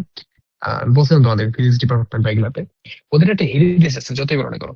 বাংলাদেশে এখন যেটা আমরা ঢাকা ভার্সিটি নষ্ট করে ফেলছি, বাট বাংলাদেশের বা শুধু বাংলাদেশ না, সাউথ ইস্ট এশিয়ার মধ্যে খুবই প্রমিনেন্ট একটা ইউনিভার্সিটি ছিল ঢাকা ইউনিভার্সিটি। তুমি যদি আমি একটা বই কারেন্টলি পড়তেছিলাম, যদ্যপি আমার গুরু, আহমদ সফর, শেষ করছি, গতকাল শেষ করছি। তো ওইখানে যখন আর পড়লাম, আরো আগে আসলাম, তখন দেখলাম অ্যাকচুয়ালি তখনকার সময় মানুষ মানে আসলেই মানে এই মানে ওয়ার্ল্ডের রিনাউন্ড প্রফেসররা এই জায়গায় ক্লাস নিতেন। যেমন সত্যেন্দ্রনাথ বসু কিন্তু ঢাকা ভার্সিটি টিচার ছিল, আমার যত মনে পড়ে Satyendranath Bose Dhaka varsity class teacher, professor ছিলেন। সো দেখো এরকম রিনাউন্ড লোকরা এই জায়গায় ছিল। আর বর্তমানে কারা আছে? বর্তমানে আমাদের ঢাকা ভার্সিটির একজন আছেন কামরুল হাসান মামুন। তোমরা কি চিনো বাই এনি চান্স? এনিওয়ান? কেউ আবার পরে বইলো না আবার তোমাদের কোন আত্মীয় এটা পড়বি তো পর মালির ঘাড়ে হয়ে যাবে আমার অবস্থা। না, চিনি না। আচ্ছা ঠিক আছে। আম, এই লোক আল্লাহ জানে কতটুকু কি, কিন্তু ইনি মারাত্মক লেভেলে চাটাচাটি করতেছে যে ওনারা যেন ঢাকা ভার্সিটি ভিসি বানানো হয়। এই গত মেয়েতে যখন এই যে একজন লোক ভিসি ছিল না কয়েকদিন আগে, নিয়াজ মোর্শেদ নাকি যেন নামটা না, উনি যে ভিসি ছিলেন এতদিন, তো ওনার সময়ও এই বেটা খুব লাফালাফি করছিল যে আমারই ভিসি দেন, আমারই ভিসি দেন। সো এরকম চাটুকার সমাজ নিয়ে বসেছিল না তৎকালীন ঢাকা ভার্সিটি, অ্যাকচুয়াল কিছু ছিল। তুমি বুয়েট বলো বা ঢাকা ভার্সিটি বলো, মানে এদের বুয়েট তার এটা বজায় রাখছে কাইন্ড অফ, বুয়েট অ্যাকচুয়ালি বজায় রাখছে, আর ঢাকা ভার্সিটি তার স্ট্যান্ডার্ড বজায় রাখতে পারেনি, স্যাডলি। মানে এই বিষয়টা আমি খুব একটা মানে গর্ব করে বলতেছি না যে আমার ভার্সিটি বলো ওর ভার্সিটি খারাপ। না ভাই, আমার দেশের জিনিস আমাকে মানে আমার আমার দেশের জিনিস আমাকে বুঝতে হবে এটা। বুয়েট যেরকম মানে ওয়ার্ল্ড রিনাউন্ড সবাইকে নিয়ে আসছে না, তোমরা কেন বুয়েট এত আসতেছো জানো? মূল বিষয়টা আসলে এই জায়গায়, তুমি ওয়ার্ল্ড রিনাউন্ড প্রফেসরদের পাচ্ছ এই জায়গায়। ওই যে আমি তোমাদেরকে যে বললাম আমাদের যে প্রফেসর আসে ক্লাস করলাম, যে বললাম যে প্রফেসরের কাছ থেকে ওয়েল ডান কথা শুনতে পারছি, উনি মানে ওনার ফিল্ডে, ন্যানো মেটেরিয়ালস এই জায়গার ফিল্ডে উনি ওয়ার্ল্ডের মধ্যে one of something, someone, world মানে ওয়ার্ল্ডের মধ্যে সামওয়ান, এরকম একজন লোক। আরেকজন আছে আমাদের এখানে। তো এই যে জায়গাগুলো এগুলো অ্যাকচুয়ালি কাজে লাগে। তো এখন ঢাকা ভার্সিটি তুমি যা দেখতেছো যে ভাই সব বিলাই নাও, ভালো লাগবে না তোমার, বুঝলি? আচ্ছা, তো যাই হোক না কেন, আমরা এখন আমাদের ক্লাসের এই পর্যায়ে আমরা চলে যাবো হচ্ছে আমাদের পরবর্তী টপিকটাতে। পরবর্তী টপিকটা একটু সুন্দর এবং বান্দর দুটো একসাথে, সুন্দর এবং বান্দর দুটো একসাথে। সেটা হচ্ছে আমি একটা ম্যাথ সলভ করবো, আমি দুইটা সলভ করেছি, আমি আরো একটা ম্যাথ সলভ করে দিতে চাই আজকে দিনের শেষ ম্যাথ বলতে। উর্জুস যে প্রশ্নটা করলে সেই প্রশ্ন উত্তর দিতে গিয়ে আমার একটু প্রাসঙ্গিক কথা আসলো। সেটা হচ্ছে ভাই এরকম ধরনের প্রশ্ন যদি আসে আমরা কিভাবে উত্তর করবো, কারণ আমরা তো এখন পর্যন্ত অতটা ভালো জানি না।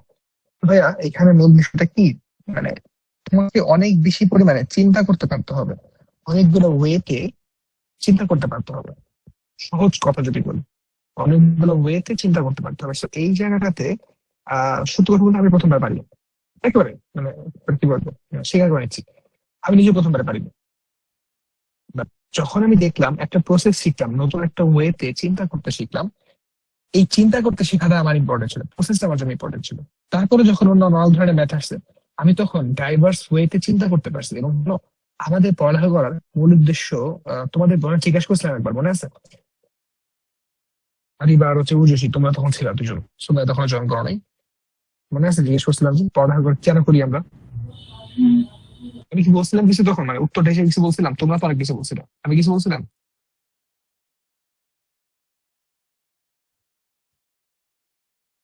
বলি নাই? আচ্ছা। তো যেটা ওটা না, আমার অ্যান্সার এইটাই। তে আমাদের পড়ালেখা করার পিছনে মূল উদ্দেশ্যটা হচ্ছে আমরা যেন চিন্তা করতে শিখতে পারি। এবং আমাদের এই কাঠামোবদ্ধ পড়ালেখার একটা অসুবিধা হচ্ছে আমাদেরকে কাঠামোবদ্ধ ভাবে চিন্তা করতে পারতে হয়। যেমন দেখো, তুমি এই বইয়ের বাইরে চিন্তা করতে এখনই শিখতেছো না। হ্যাঁ, তোমাকে আস্তে আস্তে শেখানো হবে। তোমার বিএসসি আছে, এমএসসি আছে, পিএইচডি আছে, সেগুলো পরের কথা। তুমি যদি সহজ কথা বলো ভাইয়া, তোমার পড়ালেখা করার পেছনে মূল উদ্দেশ্যটা হচ্ছে তুমি চিন্তা করতে পারো একজন মানে এডুকেটেড লোক যে, তিনি যেভাবে চিন্তা করতে পারেন একজন আনএডুকেটেড লোক তিনি ওভাবে চিন্তা করতে পারেন না। সিম্পলি পারেন না, মানে তাকে ওটা শেখানো হয়নি। হ্যাঁ, কেউ কেউ পারে, এক্সেপশনাল, সেটা আলাদা কথা। যেমন কাজী নজরুল বলো, তারা কিন্তু এক্সেপশনাল। কাজী নজরুল কিন্তু এভাবে কোনো ধরনের কোনো কাঠামোর মধ্যে পড়ালেখা করেননি। বুঝতে পারছো কথাটা? সো এই যে জায়গাগুলা, এই চিন্তা করতে পারে, এবং হ্যাঁ জানো, চিন্তা করতে পারার উপর থেকে আমাদের রুচির বিকাশ হয়। সো হ্যাঁ, মানে পড়ালেখা তোমার মানে একজন এডুকেটেড আর একজন আনএডুকেটেড, দুজনের মধ্যে আসলে রুচির অনেক বড় তফাৎ পাবা। তো চলো, আমরা অনেক কথা বলতেছিলাম, এখন একটু ম্যাথটা করি। তো দেখো, এই ম্যাথের ক্ষেত্রে প্রশ্নটা কি বলছে? প্রশ্ন বলছে 8 সেন্টিমিটার ব্যাসের একটা হোস পাইপ। মানে হোস পাইপ তো এরকম হয় দেখতে, জানি তো, তাই না? হোস পাইপ দেখতে মোটামুটি এইরকম। সো আমাকে এইটাই বলছে যে এই হোস পাইপটা ব্যাস হচ্ছে তোমার 8 সেন্টিমিটার, তাহলে ব্যাসার্ধ কত ভাইয়া? 4 সেন্টিমিটার।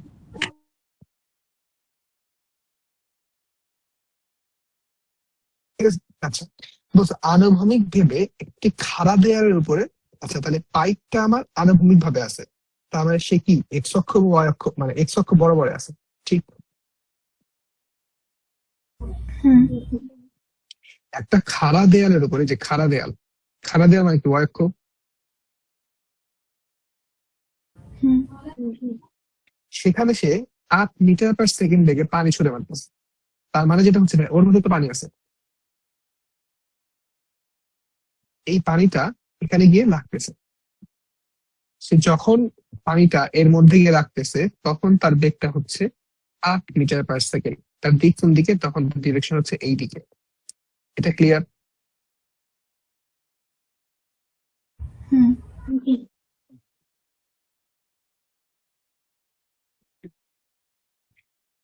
এবার তারপর বলছে আঘাতের পর দেয়ালের লম্ব দিকে পানির বেগ শূন্য। আঘাতের পর দেয়ালের লম্ব দিকে পানির বেগ শূন্য, তার মানে হচ্ছে ভাইয়া, ও তো আঘাতটা খাইলো, খাওয়ার পরে চিন্তা করো, তোমার দিকে যদি আলো পড়ে, আলো রিফ্লেক্ট করে, আনলেস তুমি আমার মতো বলো, আলোর ক্ষেত্রে আলো রিফ্লেক্ট করে না।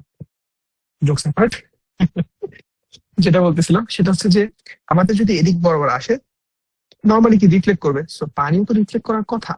সে রিফ্লেক্ট হয়তো করলো, সোজা কথা হচ্ছে এমন ভাবে পড়তেছে, পানিটা এখানে লাগার পরে এই পানিটা আর এইদিকে আসে না, রাদার পানিটা আর মানে এই দেয়ালের লম্ব দিকে তার কোনো বেগ নেই ভাইয়া। ওর লম্ব দিকে যদি কোনো বেগ না থাকে, তার ওর বেগ কোন দিকে থাকবে শুধুমাত্র বলো? নিচে। নিচের দিকে। তার মানে যেটা করতেছে, ও পানি লাগাইতেছে এবং তারপর পানিটা নিচে পড়ে যাচ্ছে। এখানে একটু ফ্লেক্স না নিলে পারবো না। অবশ্যই মোস্ট প্রবাবলি এই দেয়ালটা সিরামিক দিয়ে তৈরি ছিল, সিরামিক স্পেশাল টাইপের টাইলস আছে, যে টাইলস এর মধ্যে পানি পড়লে পানি ছিটে না। তোমরা এরকম টাইলস দেখছো কিনা আমরা শিওর, হয়তো দেখতে পারো। তো পশ এলাকায় এসব থাকে আর কি, ইউনো, সিরামিক মানে টাইলস এগুলো সবাই মানে আমরা তো নর্মাল টাইলস ইউজ করি, পশ লোকজন পশ টাইলস ইউজ করে। তো যেটা কেন, যেখানে ছিলাম আমরা, তো পানি যেটা হইতেছে পানি তাহলে এদিক করে যাচ্ছে।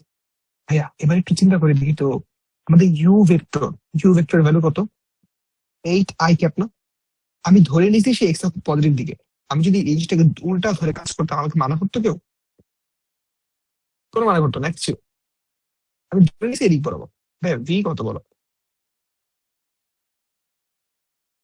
0। তার হয়তো অন্য দিকে থাকতে পারে, কিন্তু আমার কিন্তু কথাটা বললো দেয়ালের লম্ব দিকে পানি বেগ শূন্য। আমার তো আমাদের তো দেয়ালের লম্ব দিকে চিন্তা করলে হয়েছে। ক্লিয়ার? হুম। আচ্ছা, এখন ঝামেলা যেটা পড়ছে, ঝামেলা কোথায় পড়ছে? দেয়ালে কত বল ক্রিয়া করে ভাইয়া, দেয়ালে কত বল ক্রিয়া করে যদি বের করতে চাই, এফ ইকুয়ালস এন এ। আচ্ছা, এ না হয় আমরা ভাঙতে পারলাম যে ভি আর ইউ জানি, N into V minus U over T. ঝামেলা কোথায় পড়ছে? ঝামেলাটা করতেছে, আচ্ছা আরেকটা জিনিস দেখো, 8 মিটার পার সেকেন্ড বেগে, কথা একটু মাথায় রাখো, 8 মিটার পার সেকেন্ড বেগে পানি, এতটুকু মাথায় ঢুকছে তো? এবার আসো, এখন আমাকে এখানে আমি কি কি জানি কি কি জানি না? আমি এন জানি বলো, যে পানিটা আমাকে আঘাত করতেছে সেই পানির ভর জানি, যে সময়টা লাগতেছে সেই সময়টা জানি, খালি জানি আমার পি আর ইউ। এটা জেনে আমার কোনো লাভ আছে? কারণ আমার ভাই আননোন দুইটা ইকুয়েশন, একটা আমরা জানি, যত গেলে আননোন তত গেলে ইকুয়েশন জানি। তাহলে চলো এবার আমরা একটু সময়ের ব্যাপারে একটু চিন্তা করতে থাকি, তাই না? একটু চিন্তা করো, সরি আননোন তিনটা, এখানে দুইটা না তো, কারণ এফও তো আমি জানি না, তাই না? ভেবে দেখো, এফ তো জানি না আমরা।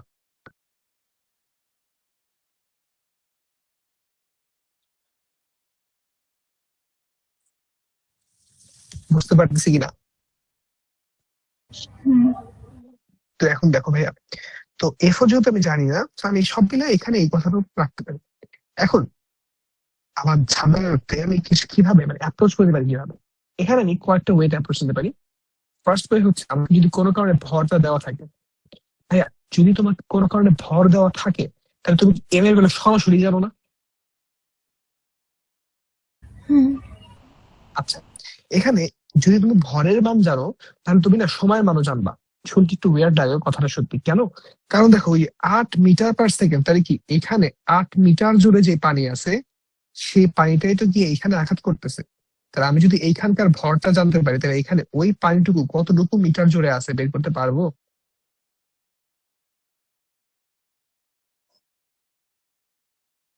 কথা বলি, কোনো কারণে যদি আমি ভর জানি, তাহলে আমি এই কাজটা করতে পারি কিনা?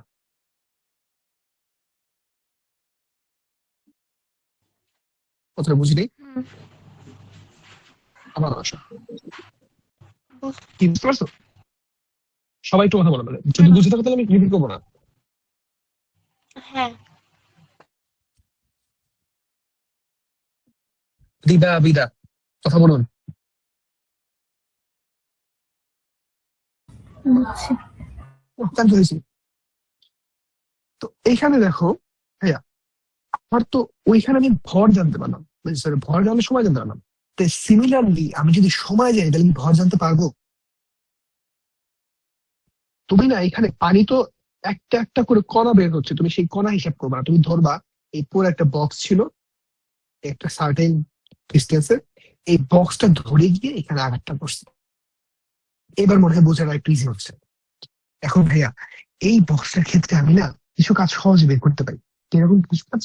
সেটা হচ্ছে, তুমি যদি বলো 1 সেকেন্ড সময়, টি ইকুয়াল যদি 1 সেকেন্ড ধরে নাও, তাহলে এই ভি এর ক্ষেত্রে V equals 8 metre per second, তার মানে কি এস ইকুয়ালস 8 মিটার হইতে হবে, এবং টি ইকুয়ালস 1 সেকেন্ড হইতে হবে। টি এর মানে এখান থেকে 1 সেকেন্ড আমরা ধরতে পারি, বলো? আর মানে আমি যেটা বলতে চাচ্ছি সেটা হচ্ছে, টি ইকুয়াল যখন 1 সেকেন্ড, তখন আমাদের ওই যে বললাম একটা পানি একটা ব্লক এসে আমাকে আঘাত করবে, ব্লক তো না একটা সিলিন্ডারের মতো, এই ব্লকটার লম্ব, মানে লম্ব দৈর্ঘ্য, বা সোজা কথা যদি বলি লম্বা দিকে যে তার দৈর্ঘ্য হবে, সেই পার্টটা হবে 8 মিটার। এই কথাটার সাথে সবাই আমরা একমত কিনা?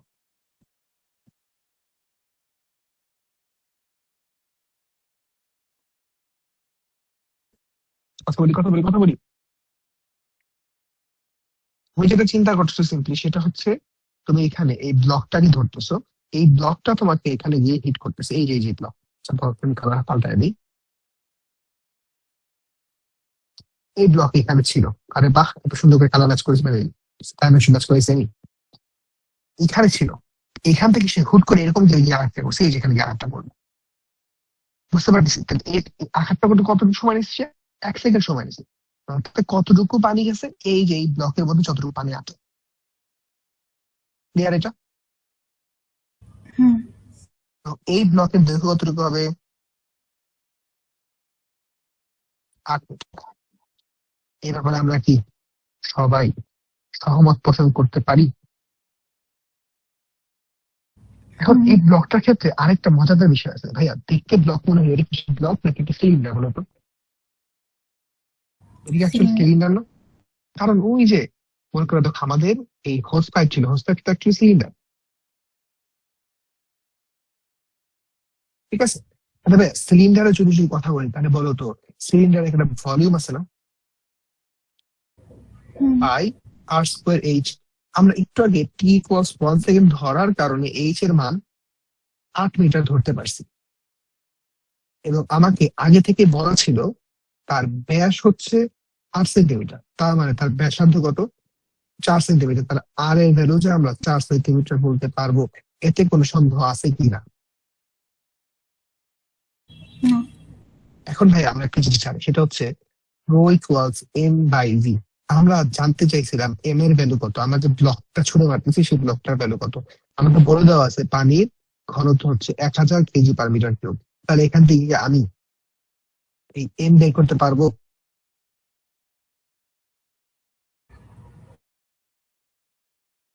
এর মান হচ্ছে পাই আর স্কোয়ার এইচ। আর এর ভ্যালু 4 × 10⁻² স্কোয়ার ইন্টু এইচ এর মান হচ্ছে তোমার 8। এখান থেকে এম পেয়ে গেলাম না ভাইয়া?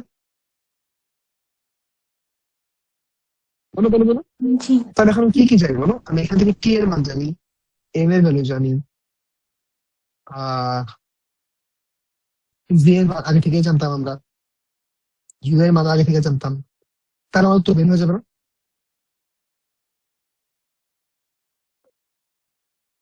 বলো বলো বলো। হুম। আচ্ছা, এখানে একটু একটা জিনিস লক্ষ্য করি। তোমার কত ভি এর মান কত ছিল? সুমাইয়া তুমি ক্লাস আসো? ও নাই, ও না, জি উদ্দেশ্যই নেই। আছি। বুঝতেছো তো? জি। আচ্ছা, তো দেখো এখানে ভি এর মান কত? 0 না? এখানে একটু ছোট্ট খেলা আছে, ছোট্ট একটু খেলা আছে। খেলাটা কি জানো? খেলাটা এখন দেখতে পাবো। তাহলে বলো, আমি প্রযুক্ত বল এফ সমান কত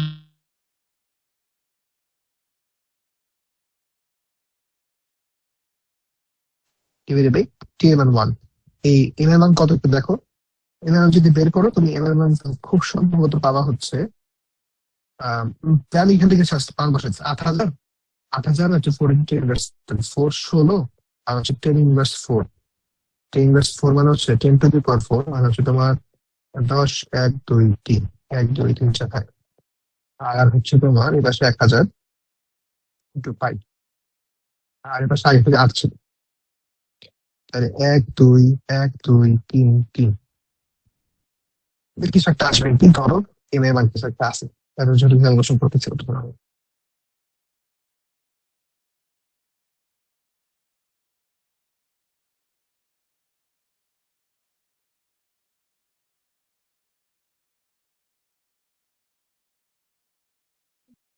ঝামেলা লেগে গেল না ভাইয়া?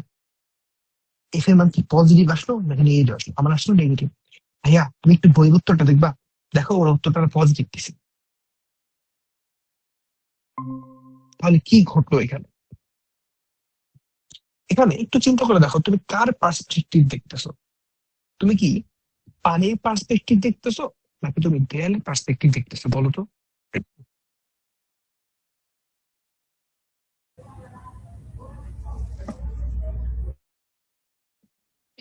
আমরা এতক্ষণ দেয়ালের পার্সপেক্টিভ দেখতেছি, ভেবে দেখো।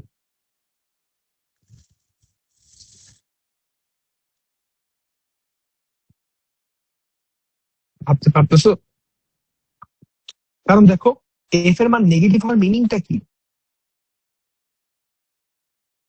এফ এর মান যদি পজিটিভ হইতো, আমরা যেই দিকে ধরছিলাম সেই দিক বরাবর সে আসলে অ্যাটাক করতেছিল। নেগেটিভ হওয়ার যে বিষয়টা, দেখো সহজ কথা বুঝো। এফ এর মান নেগেটিভ, আমি একটু আগে চিন্তা করছিলাম এইট এর মান, যে এইট কি আসলে ভি এর ভ্যালু কি 8 i ক্যাপ না ইউ এর ভ্যালু, সরি। তাহলে 8 i ক্যাপের অপোজিটে যেটা আসছে নেগেটিভ, লেটস সে এটা আমি ভ্যালু সোর্সে বসাই দিচ্ছি, আমি জানি এখান থেকে অ্যান্সার দিতে পারছি, সেখান থেকে বসাই দিলাম এত নিউটন। ভাইয়া এর মিনিংটা কি দাঁড়াইতেছে? তার মিনিংটা দাঁড়াচ্ছে তুমি যেই পরিমাণে ফোর্স, মানে যেদিকে ফোর্স দিতেছিলা, ও মানে যেদিকে বলটা যেভাবে মারতেছিল তার অপোজিট ডিরেকশনে ও 321.5 নিউটন বল দিচ্ছে। এই বুঝতে পারতেছো? মানে সোজা কথা যদি বলি, তুমি পানি মারতেছো এইদিকে আর ও বল দিতেছে এইদিকে, তাহলে তুমি বলো পানি যদি এদিকে মারো পানি কি তোমার এদিকে বল দেয় নাকি দেয়াল তোমার এদিকে বল দেয়?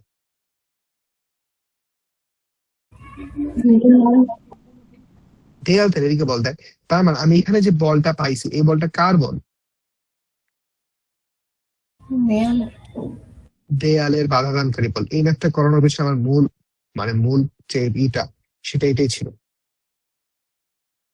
তোমরা অন্য সবকিছু পারতা কিন্তু এই বাধাদানকারী বলের পার্টটুকু যারা আগে করো নাই তারা প্যাচ খাইতে আর কি। বুঝছি তুমি কি আগে এই পার্টটুকু পড়ছিলা? এই যে বাধাদানকারী কথাটুকু বললাম, না। এখন বুঝতে পারছো কি ঘটলো মূলত? এটা কিন্তু আসলে বলই, একটা বল, বলের মান কিন্তু সমান, কিন্তু দেখো ভাইয়া তোমার বলের দিকটা উল্টা দিকে চলে আসছে। তার মানেটা কি? তার মানেটা হচ্ছে তুমি যেদিকে বল দিছিলে তার বিপরীত দিকে তোমার এই বলটা আসতেছে না। তুমি তুমি পানি মারতেছিলে যেদিকে, তার বিপরীত দিকে তোমার এই বলটা আসতেছে। আমার কথাটা হচ্ছে ভাইয়া, পানি তো আর কখনো নিজের বিপরীত দিকে বলটা দিতে পারে না। পারে? যে পানি এদিকে যাইতেছে সে কিভাবে নিজের এদিক বরাবর বল দিবে? সে তো আর দিতে পারবে না। তার মানে কে দিতেছে? সে যেখানে গিয়ে ধাক্কা খাচ্ছে সে দিচ্ছে। তার মানে এখানে আসলে কি ঘটতেছে? এখানে আসলে এই যে বলের কথাটা বলতেছি আমরা, এই বলটা আসলে দেয়ালের বাধাদানকারী বল। ক্লিয়ার?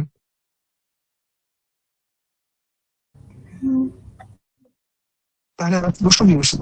আমাদের প্রশ্ন করছিল, দেখো একটু একটু খেয়াল করো, দেয়ালে কত বল ক্রিয়া করে?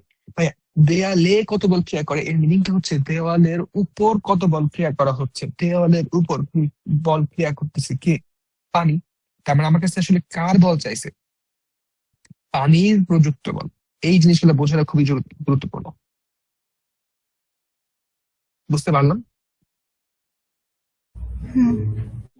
দেওয়ালে মানে কি, দেওয়ালের উপর কত বল প্রয়োগ ক্রিয়া করে, তার মানে দেওয়ালের উপরে কত বল প্রয়োগ হচ্ছে, দেওয়ালের উপর বলে কি? পানি।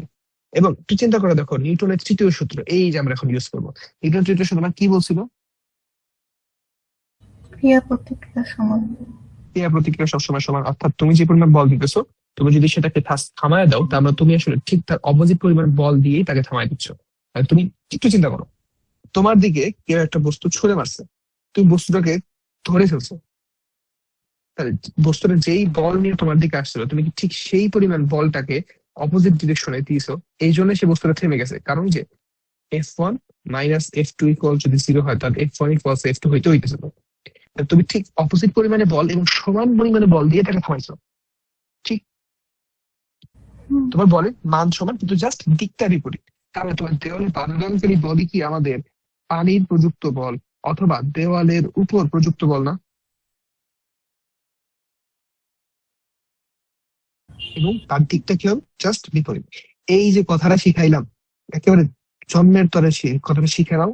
এটা আমি অ্যাটলিস্ট এই টেস্টি যতদিন পড়াবো, আমি এই একটা জিনিস বারবার পেঁচাবো, বারবার বলবো। স্পেশালি সামনে তোমরা এই জিনিসটা নিয়ে আরো একটা ভালো আইডিয়া পাবা, সেটা হচ্ছে স্প্রিং যখন পড়বা। স্প্রিং পড়ছো তোমরা?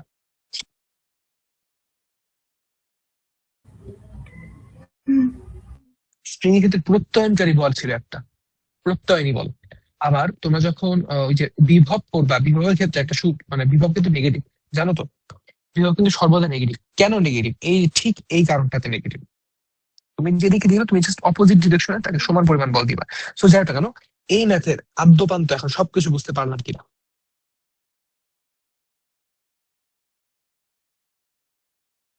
জি। কথা বলতে হবে, পারবো সবকিছু এখন? জি। ঠিক আছে। তো জি বিষয়টা হচ্ছে ভাইয়া। ভাই, আজকের দিন আমাদের আসলে সময়টা চলে গেছে। আমি তোমাদেরকে ম্যাথ গুলো করবো, আমি মানে এই নিয়তে বসছিলাম না। ম্যাথ করবো এই নিয়তে বসলে আমি আসলে মানে তাহলে আমি বলতাম না যে আমি আসলে ওই যে রেজলিউশন শেষ করবো। ঠিক আছে, কিছু বলতেছো? উর্জশী কিছু বলতেছো কিনা?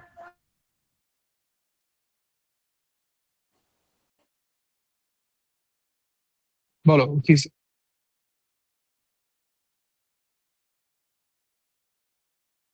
বলবা? বলো বলো। এমসিকিউ করব তখন কি হচ্ছে,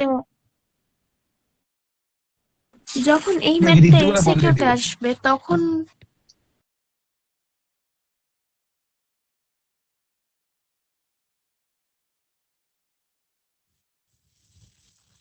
তুমি ভাই, হ্যাঁ টেক্সট করো, তুমি টেক্সট করো, টেক্সট আমি শুনতেছি, আমি দেখতেছি আর কি। আমি জানি তোমার নেট খারাপ, এবং 2 দিন পরে এটা প্রমাণিত হবে তোমার মাথাও খারাপ, জানি। আচ্ছা বাকিরা, তোমাদের কোনো কোশ্চেন টোশ্চেন আছে?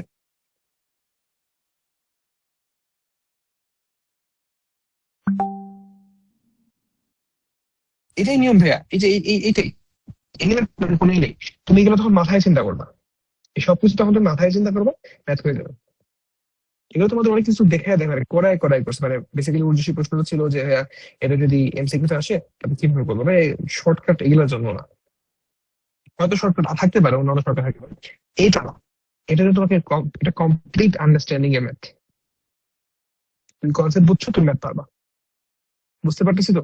আর তোমাকে আমি সবগুলি স্টেপ বুঝাই দিচ্ছি। পরীক্ষা হলে তোমার তো এই স্টেপ গুলো বুঝাইতে হবে না, তুমি নিজে নিজে বুঝে মনে মনে বুঝে নিজে নিজে শেষ করে ফেলবা। বুঝতে পারতেছি? আর এখানে যদি একটা কথা বলি, বইয়েতে ম্যাথ যেগুলো বাবা সেগুলো দেখবা কয়েকটা করে হয়। 1 degree math, 2 degree math, 3 degree math, 4 degree math. Basically 4 degree math হচ্ছে যেটা বুয়েট ফার্স্ট যে ছেলেটা হয় বা যে মেয়েটা হয়, বুয়েটে মানে ফার্স্ট ইয়ার মেয়ে হয়েছে এখন পর্যন্ত, ওর মেয়েকে বই ফার্স্ট হয়েছে এখন পর্যন্ত, আমার মনে পড়ে না। যাক, আমি আমি মানে করতেছি না, মানে মানে আমি মানে পচাইতেছি তা না, আমি বলতেছি জাস্ট, মানে ছেলে মেয়ে বলতে কেউ চলে আসতে পারে। তো বেসিক্যালি 4 ডিগ্রি ম্যাথ যেটা, সেটা বুয়েট ফার্স্ট যে হয় সে দিতেও পারে না। 3 ডিগ্রি ম্যাথ যেটা হয়, এটা মোটামুটি আহ, ধরো 1200 যদি টিকে, কত ম্যাক্স 100 এটা সলভ করতে পারে, মানে 1300 টিকে সবসময়। বইটা এখন হচ্ছে 1309 জন নেয়। 2 ডিগ্রি ম্যাথ, বেসিক্যালি এই ম্যাথটা 1300 জনের মধ্যে বেয়ার মিনিমাম 1200 জন পারবে। 1 ডিগ্রি ম্যাথ, এটা 1300 জন কেন, এটা বেসিক্যালি বলতে পারো 2000 পারবে। তো আমরা যে ম্যাথটা করলাম, এই ম্যাথটা ছিল মূলত 3 ডিগ্রি ম্যাথ। 3 ডিগ্রি ম্যাথ বলতে পারবো, এটা যদি মানে সেভাবে প্রথম তুমি দেখো, তারপরে 3 ডিগ্রি ম্যাথ লাগবে। 3 ডিগ্রি কিভাবে তুমি দেখবো, তোমার কয়টা ইনফো লাগে, এই দেখো একটা আননোন 3টে ইকুয়েশন ছিল, মনে আছে? এই যে একটা আননোন 3টে ইকুয়েশন ছিল, তোমাকে বের করতে ছিল 3টা জিনিস। এটা বেসিক্যালি 2 ডিগ্রি ম্যাথ, 3 ডিগ্রি বলা ভুল ভুল হবে। এটা বেসিক্যালি 2 ডিগ্রি ম্যাথ, কিন্তু এখানে যেহেতু ওই যে টি এর মানটা বাড়তি ধরে নিয়ে তোমাকে বাকিটুকু বের করতে হয়, এই জন্য এই হিসেবে এটাকে 3 ডিগ্রি ম্যাথ বলা যেতে পারে। তো হ্যাঁ, এটা এত সহজ না, বাংলাদেশের টপ 100 পোলাপান এই জিনিসটা পারে অলরেডি। হ্যাঁ, ততদিন তুমি শিখে যাবা, মানে তুমি বলতে পারো ভাই টপ 100 হবো, এত সহজ। এত সহজই ওই উদ্ভাসের তো ব্যাচ আছে, বা অন্যান্য অনেক কিছু আছে, যেগুলো আস্তে আস্তে পড়তে পড়তে তখন ততদিন তোমার আন্ডারস্ট্যান্ডিং চলে আসবে যে কিভাবে এই জিনিসগুলো চিন্তা করতে হবে। ঠিক আছে?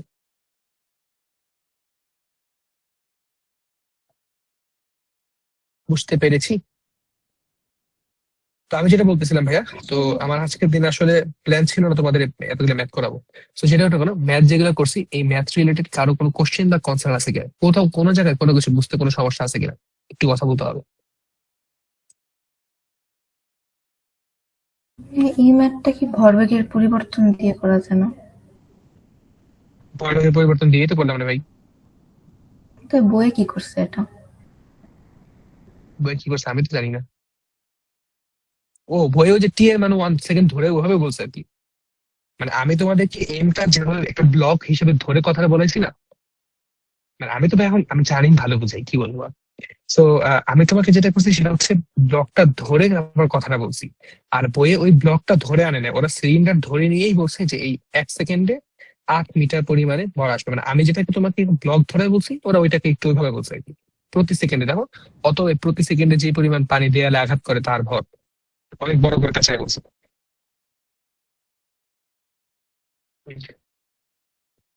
বুঝতে পারছো? হুম। একই জিনিস ভাই। সো হ্যাঁ, তো আর কোনো কোশ্চেন বা কথা আছে কোনো কিছু? এনিথিং এনিথিং, যদি কোনো যে কোনো কোনো পড়ি থাকে, ফিল ফ্রি টু আস্ক, কোনো প্রবলেম। সো ভাইয়া কোনো কোশ্চেন? হ্যাঁ ভাইয়া। তো ভাইয়া হ্যাঁ, আমি যেহেতু আজকে বললাম এই যে কারণে আমি একটু হয়ে গেলাম, তো সমস্যা নেই। তো তোমাদের আগামী দিনে তোমাদের আগামী দিনে পড়া থাকবে, এই যে একটু একটু দেখো আমি তোমাদের বই দেখাচ্ছি। বইয়ে তোমরা যখন এখানে যাবে এই জিনিসগুলো তোমরা পারবে, এখন এইগুলো তোমরা পারো পারো তোমরা আগে থেকে পারো, সেই থেকে পারো। মানে আমি এখন মানে যে ম্যাথ গুলো করাইছি তোমরা পারবা ইনশাল্লাহ। তো তোমাদের কাজ হবে এই এই রকেটটা বাদ দিয়ে এই পর্যন্ত শেষ করা। বলতো সেটা এই যে এই পর্যন্ত শেষ করো। আর রেজুলেশন অফ ফোর্স আমি যেটা বলছিলাম, আমি নেক্সট ক্লাস ওইটাই শুরু করবো মূলত। এই ভরবেগের সংরক্ষণশীলতা নীতি বা নিত্যতা সূত্র, সেটা আমি এক ক্লাস পরে যাবো, রেজুলেশনটা শেষ করে তারপরে যাবো। খুব সম্ভবত আমার রেজুলেশন শেষ করতে এক ক্লাস লাগবে। তোমরা হয়তো যদি পারো আগে থেকে, তাহলে তোমার সময় কম লাগবে। আমি ভাবছিলাম আজকে ধরতে পারবো, পারি। এই জন্য কি ভরবেগের নিত্যতা এর এক পর্যন্ত বলবো, ঠিক আছে? বুঝতে পারলাম কিনা? হুম। এই পর্যন্ত আপনার সকল ধরনের এই করবেন। এটার উপর থেকে আপনারা যা কিছু বুঝেছেন সবকিছু একটা ছোট করে নোট করবেন। আমি বলে দিচ্ছি, লিখে দিচ্ছি বরাবরই। আপনি যা বুঝবেন বইটা পড়বেন মূলত প্রথমে। বই পড়ে আপনি যা বুঝবেন সেগুলো নোট করবেন। ফার্স্ট অফ অল ছোট করে নোট করবেন, অবশ্যই নোট করবেন ভাইয়া। চ্যাপ্টারের ক্ষেত্রে ফিজিক্সে পড়া আমার বহুত ঝামেলা করে, ভাই কিচ্ছু পাই না, এই না সেই না, কারণ নোট করেনি, ভুলে যায় মানে, কারণ সবকিছু মনে রাখা পসিবল না। এই যে তোমাকে এত কিছু বললাম, তুমি নোট করে এগুলো লিখে রাখো না, সমস্যা নেই তো। এখানে যত কিছু ম্যাথ আছে, যত এক্সাম্পলের ম্যাথ আছে, সকল ম্যাথ করবেন, অন্য কোনো ম্যাথ লাগবে না। জাস্ট এক্সাম্পল যত করে ম্যাথ আছে, এক্সাম্পলের ম্যাথ যদি ধরেন সর্বসাকল্যে খুব সম্ভবত 15টা ম্যাথ হবে, ঠিক আছে? এবং এখান থেকে আপনারা খেয়াল করছেন হয়তোবা, আমি আপনাদেরকে খ নাম্বারে কিছু প্রশ্ন হিসেবে আইডেন্টিফাই করে দিছি, খেয়াল করছেন? এই খ নাম্বারের প্রশ্নগুলা নিজেরা আইডেন্টিফাই করবেন, প্রশ্ন বানাবেন এবং সেই প্রশ্ন নিজের উত্তর করবেন। বুঝতে পারছি? নিজেরা বানাবেন, নিজেরই উত্তর করবেন, বই দেখে দেখে, কোনো কিছু লাগবে না। যেমন আমি যদি বলি আপনাদেরকে, আহ এই যে সবচেয়ে সুন্দর ম্যাথ লেখে জানো, আর তুমি যদি বলো ভাই এখানে কোথায় ম্যাথ পাবো, এই যে অনুধাবনমূলক কাজগুলো আছে এগুলা করবা, ভালো কথা এগুলা করবা, অনুধাবনমূলক কাজগুলো করতে হবে।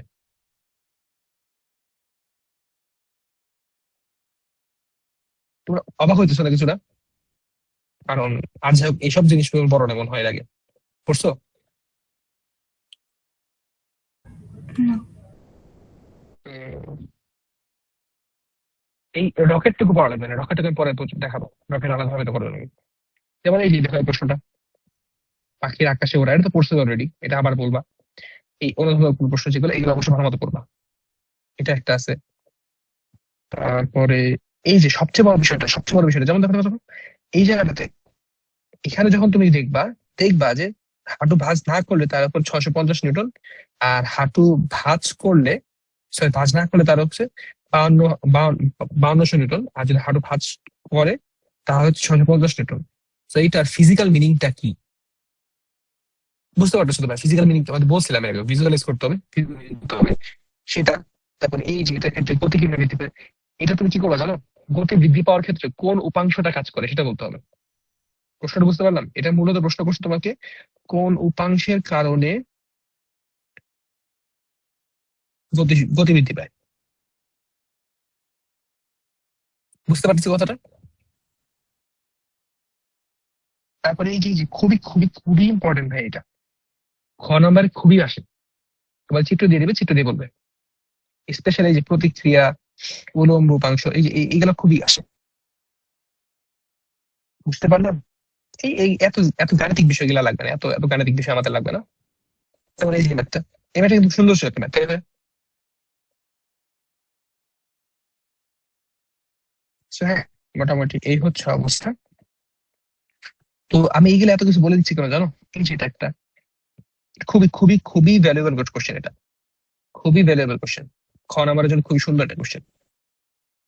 আচ্ছা, যেটা বলতেছিলাম আর কি, আমি কেন এগুলো সবকিছু বলে দিচ্ছি তোমাদের, আমি বলছিলাম ভেক্টর পরীক্ষা নিব, ভেক্টর কাইনেমেটিক্সে, ওটা নাম হচ্ছে ডাইনামিক্স কাইনেমেটিক্স। আর যেটা দেখেন ভেক্টর কাইনেমেটিক্স বলছে পরীক্ষা নিব, ওই পরীক্ষা ঠিক এখান থেকে, এই জায়গাগুলো থেকে। বুঝতে পারলাম? এই যেটা আমি কাউকে বুঝাই দিয়েছিলাম, মনে আছে? একটু মনে করে দেখি এই কথা মনে আছে কিনা। স্থির গাড়িতে বসে থাকে কোনো আরোহী ভেতর থেকে গাড়িটি গতিশীল করতে পারে কিনা, বলো তো দেখি কেন পারে না? গাড়ি গতিশীল করতে গেলে কি লাগে? বল লাগে। আর বল কি? বলের হচ্ছে একটা বাহ্যিক কারণ। তো আমাকে তো বাইরে থেকে বল দিতে হবে, ভিতর থেকে তুমি বল যদি দাও সেটা ইন্টারনাল ফোর্স। ইন্টারনাল ফোর্স থেকে আমার কোনো কাজ নেই, ঠিক আছে? তো এই জায়গাগুলোতে তোমাকে কাজ করতে হবে। বুঝতে পারছি? হুম। সো হ্যাঁ, এই হচ্ছে মোটামুটি অবস্থা। এইগুলা এইগুলা দেখতে পারো, এগুলো আমি প্রশ্ন করবো না, কোনো আমি প্রশ্ন করিনি এগুলাতে। প্রশ্ন করলে আমি যে টাকায় দিচ্ছি আমি দেখো এটা মানে ওনারা যে টাকা দিচ্ছে লাল কালার দাগে গেল না, আমি যেগুলো লাগাইছি এগুলো খুব ইম্পর্টেন্ট। তারপরে এই যে ছাল মনে রাখার কোনো দরকার নাই, কোনো দরকার নেই। মেডিকেলে যারা পড়ে তারাও জীবনে গেলে পড়ে না। শুধু দরকার এগুলো মনে রেখে একেবারে এই পন্ডিত সাথে দরকার নেই যে আমি এগুলো সারা শট পারি, কোনো ঠেকা পড়েনি। সো এই যে স্পেশাল ধরনের এই যে চারটা খুবই খুবই ইম্পর্টেন্ট। যেমন এই যে স্পেশাল, আমি এখানে কথা না বললেই না, এই যে দুর্বল কোণের কারণে বিটা ক্ষয় হয়। বিটা ক্ষয় কার জন্য হয়? এবং এই বলে বাহক কণিক, একটু খেয়াল করো, ডব্লিউ এবং জেড বোসন, যে কোনো বোসন না কিন্তু ডব্লিউ এবং জেড বোসন খুব ইম্পর্টেন্ট, খুব ইম্পর্টেন্ট। তারপরে আমাদের সবল নিউক্লিয় বল, এর জন্য কিন্তু বাহক কণিকা মেসন এবং গ্লুয়ন দুইজন, একা না কিন্তু। আমাদের কিন্তু উপরে কিন্তু শুধু মেসনের কথা লেখা আছে, কিন্তু তুমি যখন এই জায়গায় আসবে তখন তুমি দেখবে এটাকে মেসন এবং গ্লুয়ন দুইটা একসাথে দেওয়া হয়েছে। বুঝতে পারতেছি কিনা কোথায় পড়তে হবে? হুম। সবাই বুঝতেছি? জি ভাইয়া। তো এই জায়গাগুলো এরকম আর কি। তারপরে এই যে যেমন দেখো, এই যে কাজের ম্যাথ না, কাজের যে কথাগুলা শুনতে তোমার কাছে উইয়ার্ড লাগতে পারে, বাট মানে একবার পড়েই দেখো, দেখবা এগুলা পড়লে তোমার পুরো চ্যাপ্টারের আন্ডারস্ট্যান্ডিং গুলো ক্লিয়ার হয়ে যাবে। যেমন এখানে তুমি যদি পড়ো, তুমি এই যে দেখো এই যে জড়তা বেশি, ভর বেশি তো জড়তা বেশি। সো এগুলো তুমি নিজে আস্তে আস্তে বুঝতে পারবা। সো হ্যাঁ, মোটামুটি আমি সবকিছু বলে ফেলছি, সবকিছু বুঝাই ফেলছি। তো আমার ক্লাস আমি আজকে এই পর্যন্ত রাখতে চাচ্ছি। If you have any question or concern, feel free to ask.